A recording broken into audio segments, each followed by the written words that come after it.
तीसरा अध्याय। नारद जी का भगवान विष्णु से उनका रूप मांगना।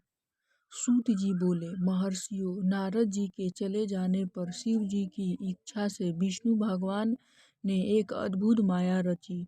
उन्होंने जिस ओर नारद जी जा रहे थे वहां एक सुंदर नगर बना दिया। वह नगर बैकुंठ लोक से भी अधिक रमणीय था। वह बहुत से विहार स्थल थे। उस नगर के राजा का नाम शीलनिधि था। उस राजा की एक बहुत सुंदर कन्या थी। उन्होंने अपनी पुत्री के लिए स्वयंवर का आयोजन किया था। उनकी कन्या का वरण करने के लिए उत्सुक बहुत से राजकुमार पधारे थे। वहाँ बहुत चहल पहल थी। नगर की शोभा देखते ही नारद जी का मन मोहित हो गया। राजा शीलनिधि ने नारद जी को आते देखा तो उन्हें सादर प्रणाम करके स्वर्ग सिंहासन पर बैठाकर उनकी पूजा की। फिर अपनी देव सुंदरी कन्या को बुलाया, जिसने महर्षि के चरणों में प्रणाम किया। नारद जी से उनका परिचय कराते हुए शीलनिधि ने निवेदन किया, महर्षि, यह मेरी पुत्री श्रीमती है।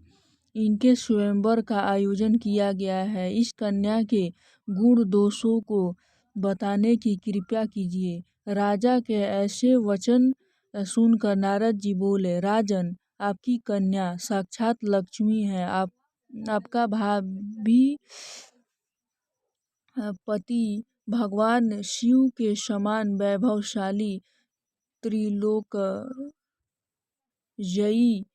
वीर तथा कामदेव को भी जीतने वाला होगा। ऐसा कहकर नारद मुनि वहां से चल दिए। शिव की माया के कारण वे काम के वशीभूत हो सोचने लगे कि राजकुमारी को कैसे प्राप्त करूं। स्वयंवर में आए सुंदर एवं वैभवशाली राजाओं को छोड़कर भला यह मेरा वरण कैसे करेगी। वे सोचने लगे कि नारियों को सौंदर्य बहुत प्रिय है। सौंदर्य को देखकर ही श्रीमती मेरा वरण कर सकती है। ऐसा विचार कर नारद जी फिर विष्णु लोक में जा पहुँचे और उन्हें राजा शीलनिधि की कन्या के स्वयंवर के बारे में बताया तथा उस कन्या के साथ विवाह करने की इच्छा व्यक्त की।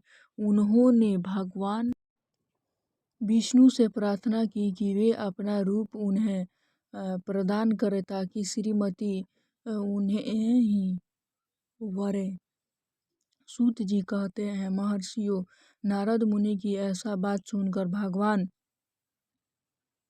मधुसूदन हंस पड़े और भगवान शंकर के प्रभाव का अनुभव करके उन्होंने इस प्रकार उत्तर दिया। भगवान विष्णु बोले, हे नारद, वहां आप अवश्य जाइए। मैं आपका हित उसी प्रकार करूंगा जिस प्रकार पीड़ित व्यक्ति का श्रेष्ठ वैद्य करता है, क्योंकि तुम मुझे विशेष प्रिय हो। ऐसा कहकर भगवान विष्णु ने नारद मुनि को वानर का मुख तथा शेष अंगों को अपना मनोहर रूप प्रदान कर दिया। तब नारद जी अत्यंत प्रसन्न होते हुए अपने को परम सुंदर समझकर शीघ्र ही स्वयंवर में आ गए और उस राज्य सभा में जा बैठे। उस सभा में रुद्रगण ब्राह्मण के रूप में बैठे हुए थे। नारद जी का वानर रूप केवल कन्या और रुद्रगणों को ही दिखाई दे रहा था। बाकी सबको नारद जी का वास्तविक रूप ही दिखाई दे रहा था। नारद जी मन ही मन प्रसन्न होते हुए श्रीमती की प्रतीक्षा कर रहे थे।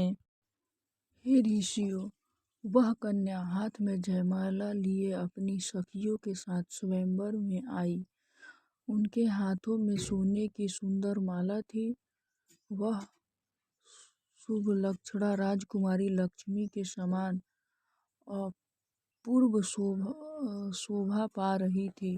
नारद मुनि का भगवान विष्णु जैसे शरीर और वानर जैसे मुख देख वह कुपित हो गई और उनकी ओर से दृष्टि हटाकर मनोवांछित वर की तलाश में आगे चली गई। सभा में अपने मन पसंद वर को न पाकर वह उदास हो गई। उसने किसी के भी गले में वरमाला नहीं डाली। तभी भगवान विष्णु राजा की वेशभूषा धारण कर वहां आ पहुँचे। विष्णु जी को देखते ही उस परम सुंदरी ने उनके गले में वरमाला डाल दी। विष्णु जी राजकुमारी को साथ लेकर तुरंत अपने लोक को चले गए।